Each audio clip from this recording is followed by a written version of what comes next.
I'm not a fan of phrasing the final stages of a deal as the close or closing out. I fully understand that there is a revenue event that needs to happen. That needs to happen for you to hit your number, for the business to book revenue. However, I've seen salespeople fail late in a sales cycle because they are far too focused this particular way and on the close. So, this short video is about challenging what you may have been told is the pinnacle of sales, being a closer. I feel that when business is won or you're winning it, you now have a client and the journey continues. Close seems to project that this is the end point and then you're now done.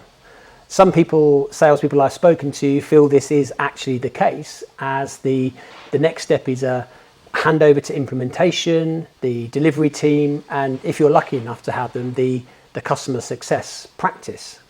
The analogy I want to use here is the 100-meter sprinter. If that person is focused on 100 meters in training, she is therefore subconsciously slowing down as they reach that point. This has actually been proven in some studies. The professional and the elites focus on 110 meters as their challenging line, and therefore find themselves still at full speed when crossing that line. Hopefully you know that I'm not just here to point out something without practical advice.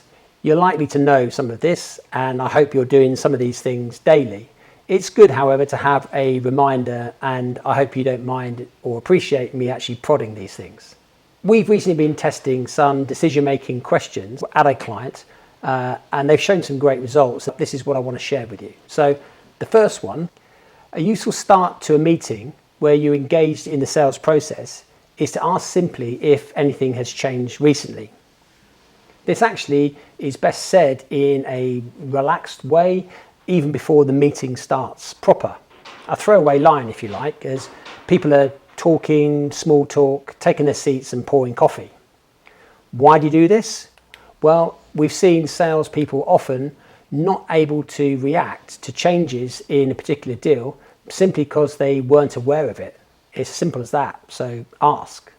Number two, listen and try to expand on the detail if there have been changes, and a lot of times there are.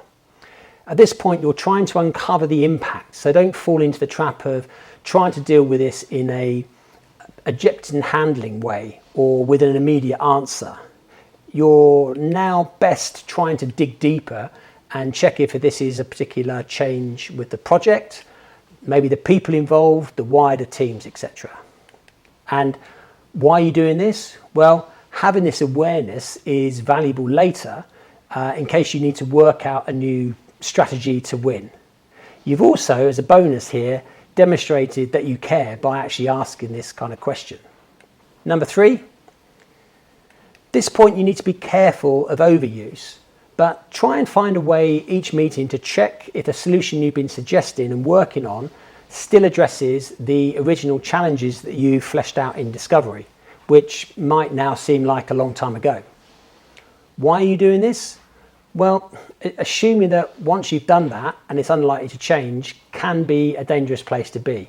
It's also always healthy to be paranoid along the way. Number four, the point here lastly is that we've seen huge value in asking if there are any new people that need to be engaged.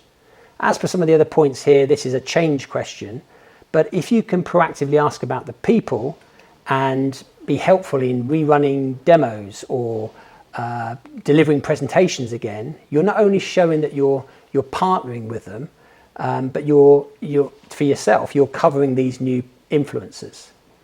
Now, why doing this? Well, I think it's obvious, but we've all seen deals fail at the last minute because someone new comes into the decision-making process or the group, and we found ourselves single-threaded or focused with a group that we've built the relationship with and are comfortable with. If you want to know more or learn more about the single-threaded, I've done a specific video on that point as well.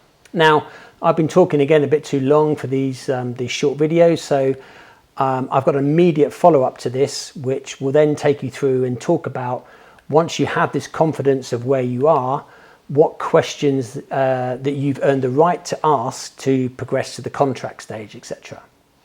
I'll save them for the next video though, and see you on that one. And I'll post that very soon, if not tomorrow.